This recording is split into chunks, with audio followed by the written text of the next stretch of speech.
Whether you're looking for a convenient refresher course, or a way to earn your Pragmatic certification at your own speed, or the chance to take a Pragmatic course from your specific corner of the world, then Foundations on Demand is the solution you need. Get the same great content, tools, and templates our Foundations course is famous for in a flexible and easy-to-use online learning platform. Learn the skills you need to build and market products people want to buy. And earn your Pragmatic Institute certification anywhere, anytime.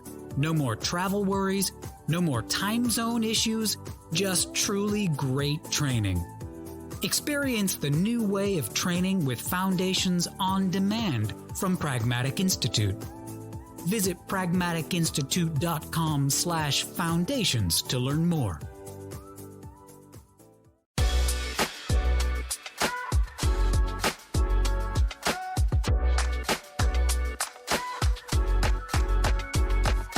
Hello, and welcome to the Pragmatic Product Chat series, where we tackle the biggest challenges facing today's product management, product marketing, and other market and data-driven professionals with some of the best minds in the industry. I am Rebecca Kalogeris, Vice President of Marketing and Product Strategy at Pragmatic Institute, and your host for this episode. And today, I'm super excited to dig into how to build high-performance teams. I think we all want to be a part of them. We want to build them. And it's not something that's accidental. Like, there's real structures and ways that we can build and be part of high-performing teams. And I'm extremely excited today because we have one of our very own instructors, one of my favorite people to talk about with these topics.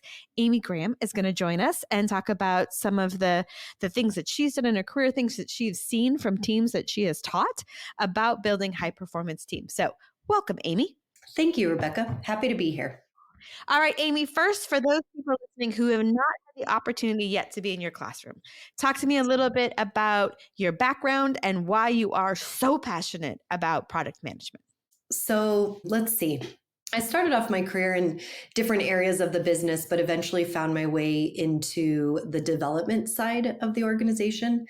So I was actually leading software development teams for several years.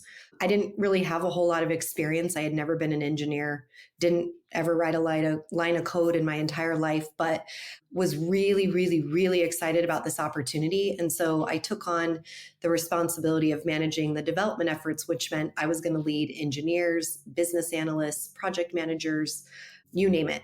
And I learned a lot. I learned the software development lifecycle like the back of my hand. I got a coach and a mentor who had been in software development for 25 plus years.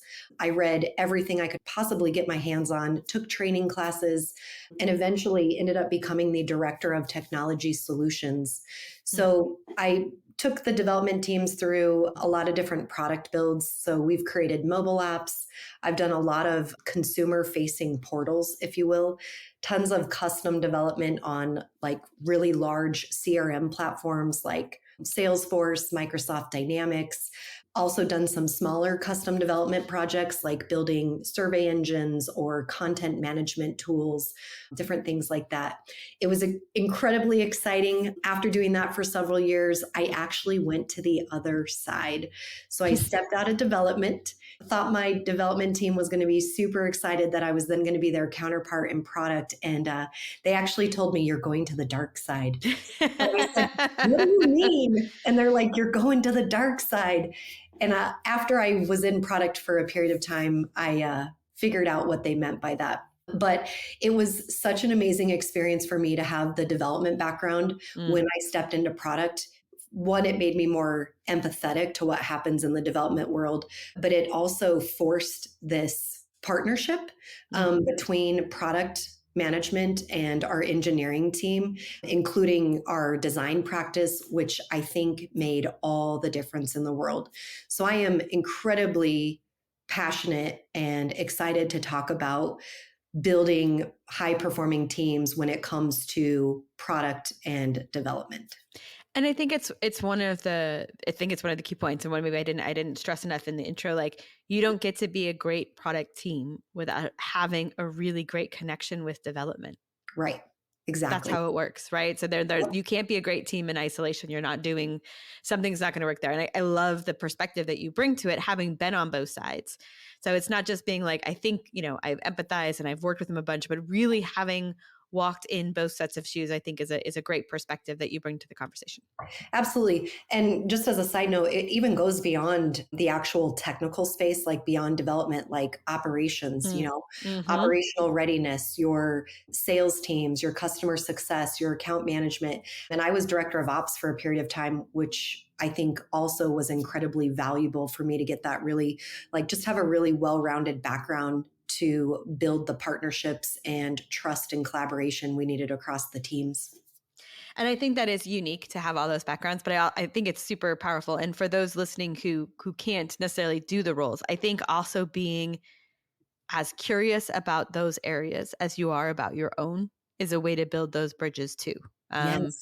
Right? I think there are people who want to share and talk about it, but it's not just asking. I mean, it's like genuinely being intrigued and curious about those areas because everything is so interconnected. That's exactly right. Yep. Learning each other's worlds, understanding each other's language will better help you understand, obviously, how you need to work together and connect the dots. So, Yeah. All right. Let's talk about some of the best practices you've seen, and particularly like sort of in the way they're structured and work together. so Pragmatic actually has a little bit of data in terms of like how product management teams are set up.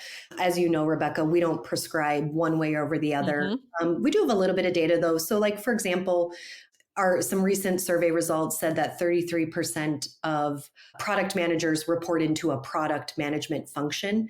However, 22% of them are reporting directly into like a president, a CEO, a managing director of some sort of like competitive function, perhaps, or like a growth or strategy team. 15% said that they reported into development directly. Like the engineering team or like to a chief information officer. And then we had about 12% who report into marketing. I think at the end of the day, as I was mentioning earlier, we don't necessarily prescribe one structure is better than the other necessarily. We've seen a lot of different models work, but I think it's really, really important to have clarity around how you are structured, which gets into the roles and responsibilities, which I think plays a really, really critical role in building an effective team. So. Yeah, and I think that's a point we try to stress all the time, right? It isn't necessarily like there's one right way. There's things that are more common or things for different types of industries, but Yes, it's the clarity. It's really saying, okay, not who's going to have what title, but who's playing what role, who's wearing what hat, right? Hat versus head, who's wearing which hat in this, and really clearly defining that so everybody knows what they are to do and what they can expect from others. exactly. That's exactly right. Is product playing that externally facing role, if you will? Are they going out there, keeping a good finger on the pulse of the market, bringing that information back in? And then is your development team set up to actually figure out the how, as we say, where they're actually building it? And then how do we come together in that middle ground, that middle area? What are some of the hats that have to be worn, to use your words? You've got the market expertise, you've got somebody who has to manage the schedule.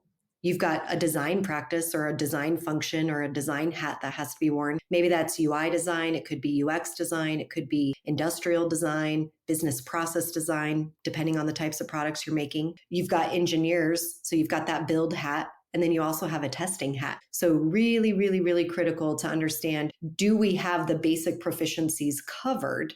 And then who is wearing what hat? We don't want to duplicate efforts. We don't want to step on each other's toes. We don't want to point fingers. We want to make sure that there's a lot of clarity around that. Excellent.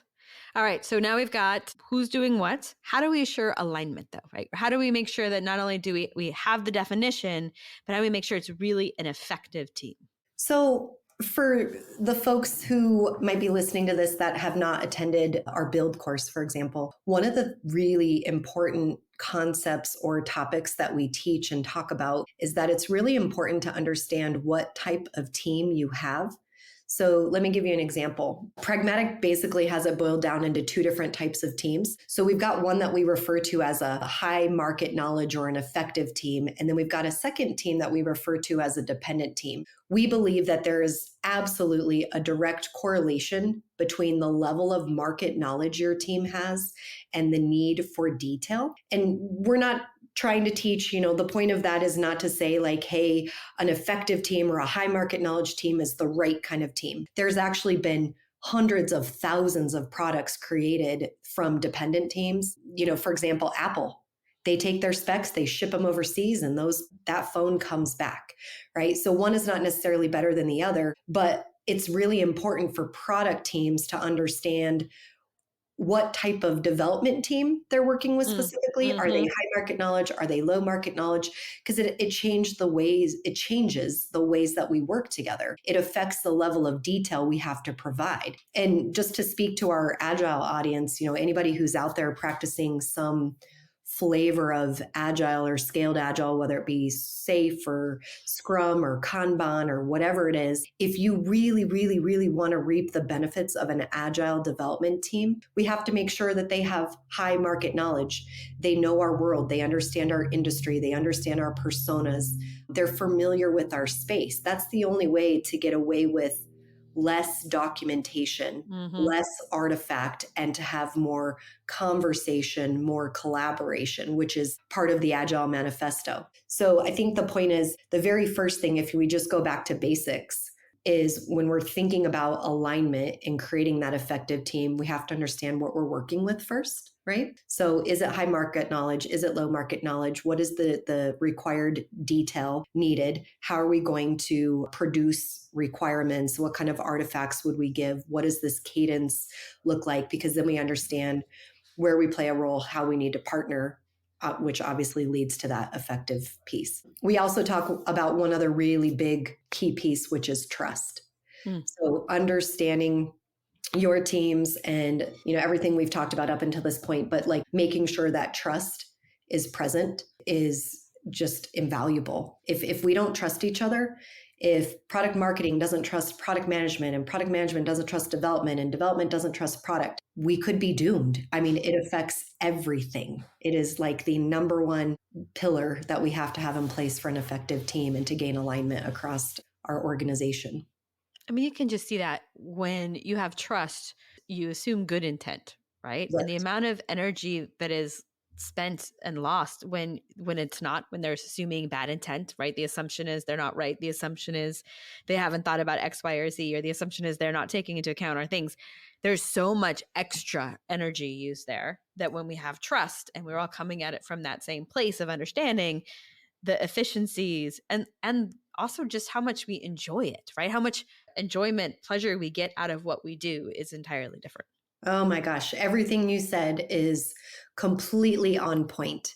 Being productive and the level of efficiency is absolutely something. Because think about it, if you don't have trust, right? If I don't trust what the marketing team is doing or what the development team is doing, we require more updates and we're spending a lot of time having these conversations where we maybe wouldn't need to have. We wouldn't feel compelled to be part of certain meetings if we trusted the people and the process. So yeah, that's everything you said is spot on. And some of the things that you said, you talked about it being very much a two-way street between product and development. And I think sometimes, development feels like they don't have a communication back. They don't have a way to kind of to have input into what's coming their way. And I think that's such a mistake when it's like, and decreed from the mountain, we have said this, right? Yes.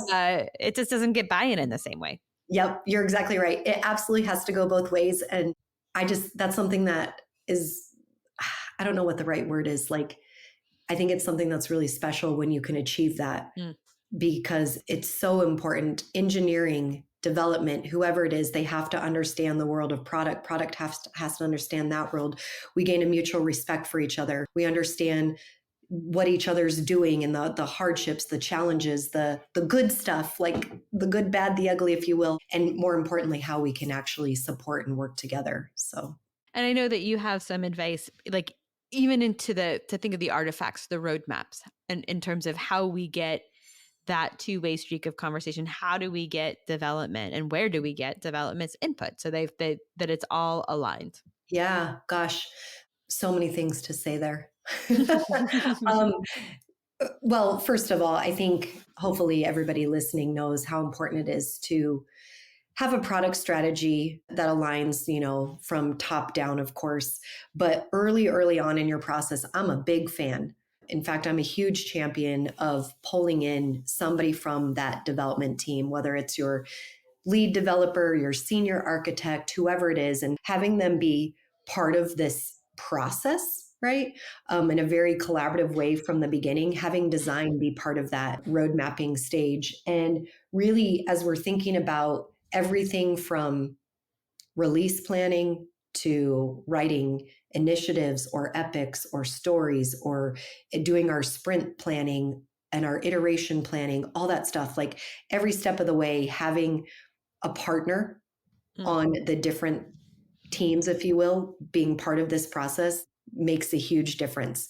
Having different types of roadmaps too. So I think I gained a lot of trust with my development team in the past we had our standard internal product roadmap, if you will, but it was really important from a change control, perspective, but also from a development perspective to have this consolidated sort of high level view of what's happening across the teams and across the various products that might rely on like a single platform, for example, so that I could give that to my development team and they could have some time to think about how these things were all intersecting or could be impacting each other. So there's different types of roadmaps, obviously, but collaboration and partnership from the very beginning is key. Absolutely. All right. So we talked about some of the really key things, right? The trust and the right context and the collaboration and clear roles and responsibilities. And we are going to pretend that, no, we're not going to pretend that everyone's listening has done all these things, right? Or that you and I have never misstepped in any of these areas either, right? Yep. Let's talk about some of that. Talk about where people tend to fall down, the areas we should be maybe particularly attentive of ourselves to make sure we're not falling into some of the traps that break these relationships. Oh, goodness. Gosh, there's so many things. Well, I guess first and foremost, one of the traps we need to watch out for is asking engineers, asking our development teams to build things and to solve problems that maybe we haven't done our due diligence on. We don't have enough market research. We don't have customer input yet. Engineers want to work on things that matter. They want to work on things that are significant. And so it's really important that if they spend their time on something, this is something that's going to matter, right? So we need to make sure that we've done our jobs, we've studied the market, we have the data to back it up and to support it, and we know that we're solving something that matters. There's desirability, if you will, in the marketplace, right? So that's nothing nothing breaks development spirit faster than creating things that no one uses or that stay sort of dusty and unlaunched. Exactly. All that effort, right? Yep. Exactly. If we death by 1,000 paper cuts, right? Doing our products with features that nobody ever even touches, uses, the adoption rate is super low, utilization is non-existent, whatever. That's incredibly defeating. It affects morale from all sides. So definitely watch out for that. I would say too, like if you just think about the whole process around estimating and like figuring out scope, okay? Like that is an area where we can fall into, I don't know if trap is the right word, but that's an area where things can go south. Yeah. So if we haven't done proper road mapping and proper release planning and, everything connects, and we haven't pulled in development and gotten sort of the right level of estimate based on where we are in our process and included them throughout that and really like done a great job of that scoping, if you will, things can absolutely go the wrong direction. So that's another place that I've seen we need to really be careful of. Failing to prioritize. Rebecca, you know this. Everybody listening to this knows this. If everything is a priority, nothing is a priority. So making sure that we've got that product strategy, we've got those roadmaps, we're using some sort of market-driven prioritization method, and we're making the tough decisions, because at the end of the day, there's only so many hours, There's only so many people. There's only so much money. We have to pick what we're going to work on first. We can't do everything all at the same time. We can't support and solve to every persona out in our market. So prioritization is huge. We talked about communication already. So that's definitely a pitfall or a trap to watch out for. Poor communication. So making sure that we can speak each other's language. We have a really good forums in place and trust naturally that communication is going to take place. Too many meetings. What about that one? Too many meetings. not enough. Making them ineffective, I guess, is a way to put that. People will stop showing up to meetings. If we have too many meetings and the ones we do have are not effective and they're just not productive, people will stop showing up and then things can fall through the cracks. And so that's no good for anybody either. I don't know. Let's see. What am I missing? I mean, I think you've got a lot of the good ones there, right? So much time in meetings, building things the market doesn't want, having priorities that change all the time so they never get to finish anything. Almost as frustrating as building things no one wants, right? It's again, it's a matter of wasted work. And in their case, it's not just work, it's like expertise and creativity. This is what they do and what they're passionate about. And if we're not pointing it in the right direction, there's just a lot of disappointment there. That's exactly right. The other thing too, I'll throw one more thing out there that I think was extremely important that I sort of coached my team on, if you will. We tend to take credit when things go right. And when things go wrong, we tend to place blame. And that's not a healthy environment. That creates a contentious environment that creates a lack of trust, right? And it could be something as simple as we pin our development team down for an estimate and we say, Rebecca, you need to tell me exactly how many days, exactly how many hours this is going to take. And engineering is like, I don't know. I don't know yet. We haven't fully fleshed that out. Like, I just don't know, but we make them give us an answer, right? So they tell us, okay, 8 hours, 16 hours, 2 days, whatever it is. And then it's wrong. And then what do? We slap their hand. They get in quote unquote trouble, if you will. And then we've created this really vicious, ugly environment. So we need to watch out for that.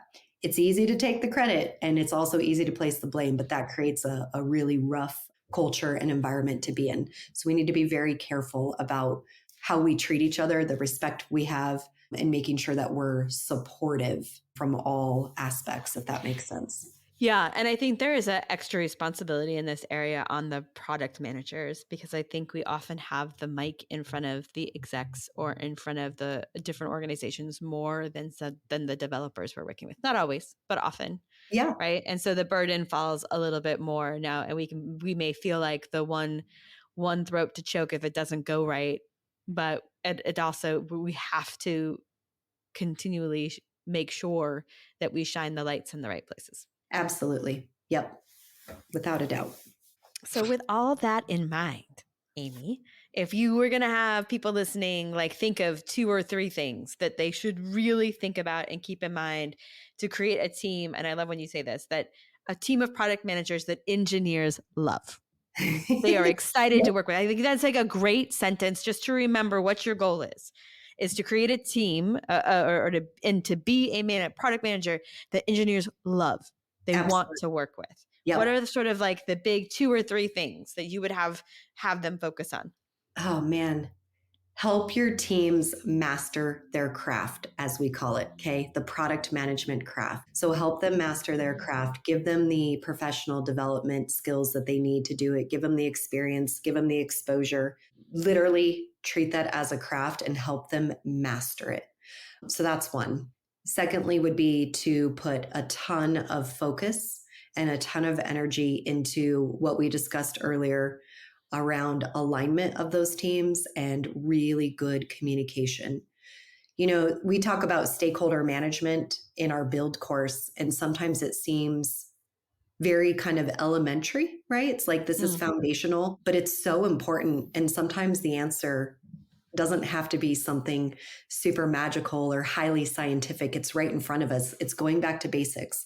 How do we align? How do we create trust and collaboration? How can we create really good communication practices and put those in place each and every time, right? And then I would say the third one, this is a big one, and it's kind of a sticky point for some people, but allow and encourage your product managers, your product teams to stay out of the how and have them focus on the what, the who, and the why.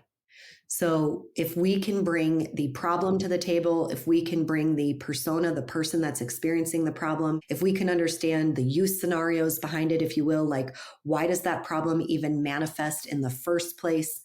How does the persona think about things? How do they interact as they're experiencing this problem? If we can bring all that context to the table, and then we can give our development teams the space to think creatively, to start with a blank canvas, as I like to say in class, like give them a moment to think about how they might best solve that, because we don't always know. And frankly, it is a really healthy thing and a best practice to have a separation of duties between the how and the what. So allow your PMs, encourage product managers to stay out of that how, leave it up to our design practice, our engineers, and then we focus on delivering all of that wonderful, rich context to them. Excellent advice, Amy. All right. I think we've got lots of good things for everybody to chew on here. I think, as we talked about, it's really important to be good partners and to create good teams. Good teams create great products. I think we used to have a rule. It was like, good teams create products and bad teams create documentation, right? Yeah. Yep, absolutely. It's super important. All right. Amy, it was an absolute pleasure having you on today. I'm really glad you came on. Thank you for sharing your experience and your insights. Absolutely, Rebecca. Thank you for having me. All right. That does it for today's episode. Thank you everyone for listening. And don't forget to join us next week when we tackle another great topic designed to help you elevate your product, your company, and your career.